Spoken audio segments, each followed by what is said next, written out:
Bienvenue en classe sur leur thème. Je m'appelle Mohamed Tounkara, professeur d'électricité et électromécanique au centre de formation Soumaoro Kanté. Donc nous avons eu à faire la leçon sur le moteur synchrone. Maintenant nous allons continuer avec nos séries d'exercices. On s'était arrêté à l'exercice 2, nous allons continuer avec l'exercice 3. Donc qu'est-ce que stipule l'exercice 3? Vous avez un moteur synchrone triphasé à 4 pôles est alimenté sous une tension de 380 volts 50 Hz. L'inductance d'un enroulement de stator est 5 mA qu'il faut convertir en Henri, 5 mH, et il faut convertir en Henri. Donc on nous demande de calculer, petit 1, la vitesse de rotation de la machine, en petit 2, la réactance d'un enroulement statorique, en petit 3, pour cosinus phi égale à 1, cosinus phi égale à 0,866 arrière et avant. Il faudra calculer une puissance de 14 volts. Il faudra trouver le courant absorbé par le moteur. La chute de tension inductive IL, c'est la force contre électromotrice E'. Mathématiquement, ça dit par calcul, et graphiquement, échelle. On donne pour échelle car 1 cm correspond à 40 volts. Donc en 4, on vous demande de calculer le couple moteur. Donc nous avons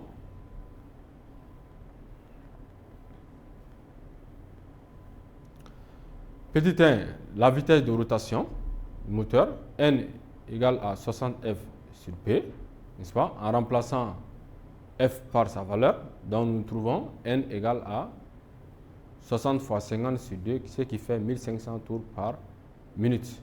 Donc nous avons en petit 2 la réactance d'un enroulement statorique.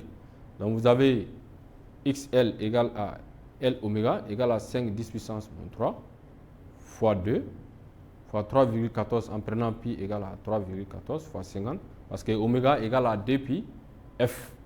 En remplaçant oméga par sa valeur, nous trouvons XL égale à 1,57 ohm. Donc en petit 3, vous avez cosinus phi égale à 1, cosinus phi égale à 0,866 arrière et cosinus phi 0,866 en avant et une puissance de 14 watts. Donc on vous demande de calculer le courant absorbé. Le cosinus phi égale à 1. Donc vous avez IAB égale à PAB sur racine de 3 fois U fois cosinus phi. N'est-ce pas? En remplaçant PAB, vous avez PAB égale à 14 kW qui vaut convertir en watts. Donc ce qui fait 14 10 puissance 3, ça donne 14 000 watts. Donc en remplaçant U, c'est la tension composée égale à 380 et cosinus phi égale à 1. Donc nous trouvons un courant qui est égal à 21,271 ampères. Donc pour cosinus phi égale à 0,86 avant ou arrière ou avant, donc on va remplacer cosinus phi par sa valeur. Donc nous trouvons I égale à 24,562 ampères. Donc en petit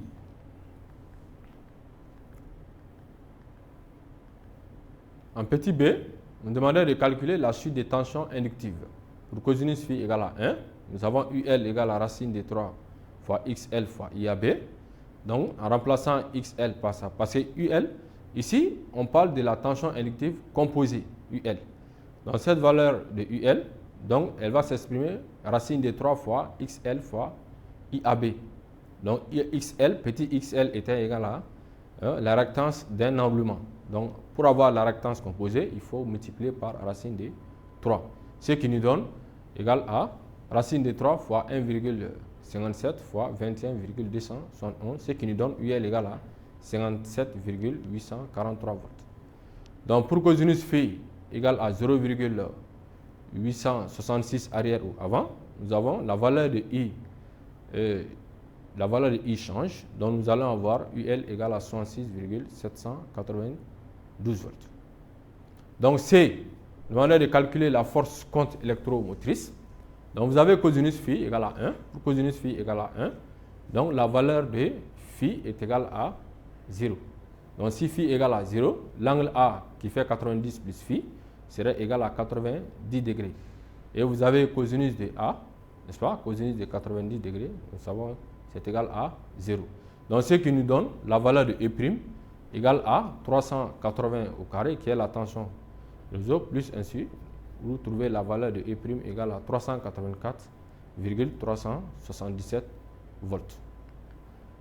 Donc vous avez graphiquement, on est de représenter, on a donné l'échelle pour 1 cm, vous avez 40 volts. C'est-à-dire 40 volts correspond à 1 cm. Donc l'angle A, c'est l'angle compris entre U réseau et UL. Donc ça nous permet de déterminer, de faire la somme vectorielle de ces deux vecteurs.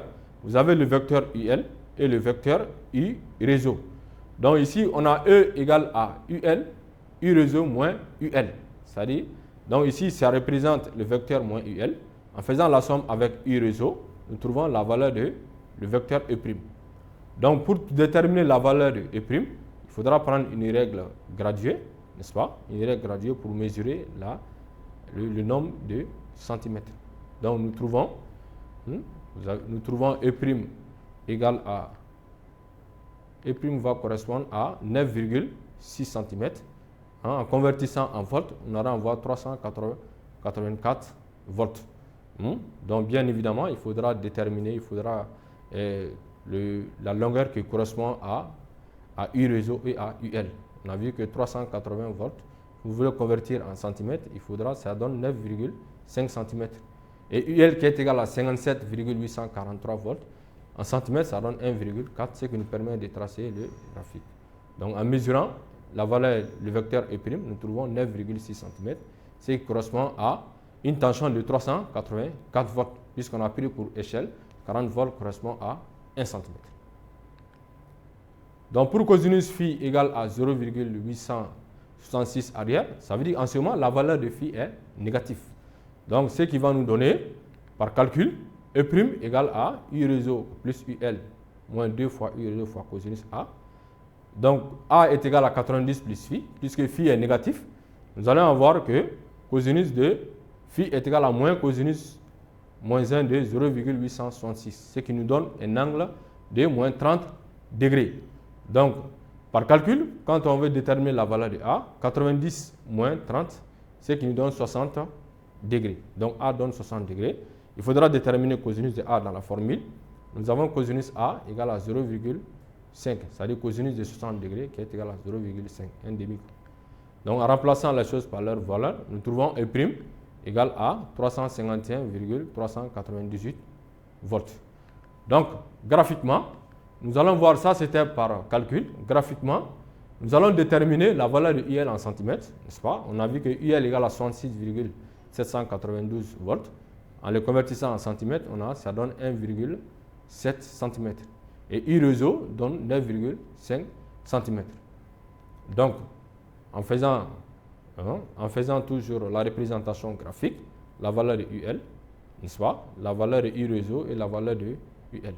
Donc, nous trouvons E' correspond à 8,7 cm. Donc, en le convertissant en volts, nous allons trouver E' égale à 348 volts. N'est-ce pas? En sachant que toujours l'angle A qui nous permettra de calculer, n'est-ce pas, et E'. Vous voyez que l'angle A, c'est l'angle compris entre U réseau et UL. Donc pour cosinus phi égale à 0,866 avant, ça veut dire en ce moment la valeur de phi est positive. Et si la valeur de phi est positive, nous allons par calcul, donc on va déterminer la valeur de A égale à 90 plus phi, en ce moment phi positif, donc phi serait égal à 30 degrés. Phi serait égal à 30 degrés. Donc si phi égale à 30 degrés, A serait égal à 90 plus phi, ce qui va nous donner 120 degrés. Donc A est égal à 120 degrés. Cosinus de 120 degrés, c'est ce qui nous donne moins 0,5. Donc en remplaçant les choses par leur valeur, nous trouvons E' égale à 417,423 volts. Donc ça c'est par calcul. Dans la représentation graphique, nous allons voir graphiquement. Donc, on va déterminer la valeur de IM toujours à 1,7 cm. I réseau égale à 9,5 cm. Ça ne varie pas. La chose qui varie, ça, c'est l'angle A. Donc, l'angle compris entre les deux. Nous voyons que quand vous avez un écartement, plus l'angle s'écarte, vous voyez que la distance aussi augmente. Donc, vous voyez, l'écartement de l'angle A, ce n'est pas la même chose. Ce qui va jouer sur la valeur de E'. Donc, en mesurant le vecteur E toujours, n'est-ce pas? Vecteur E toujours, nous allons trouver 10,4 cm. Donc 10,4 cm correspond à combien de volts? Pour l'échelle On a pris l'échelle 40 volts pour 1 cm. Donc, ce qui va nous donner E' égale à 416 volts. Donc, en petit 4, on avait dit de calculer le couple moteur. Le couple moteur, c'est le couple développé par le moteur. Donc, nous avons la formule T égale à P sur 2πn, n'est-ce pas? Il faut que n soit en tours par seconde. Raison pour laquelle vous avez ici 60. Ça veut dire que c'est 1500 sur 60. Donc, on a une fraction divisée par une fraction. On va multiplier par l'inverse. Donc, voilà, on a mis 60 ici, n'est-ce pas? Et vous allez voir 14 kW, ce qui donne 14 000 watts. Donc, sur 2πn. Donc, nous trouvons T égale à 89,127 Nm. Donc, voilà un peu la solution de l'exercice 3. Je vous remercie.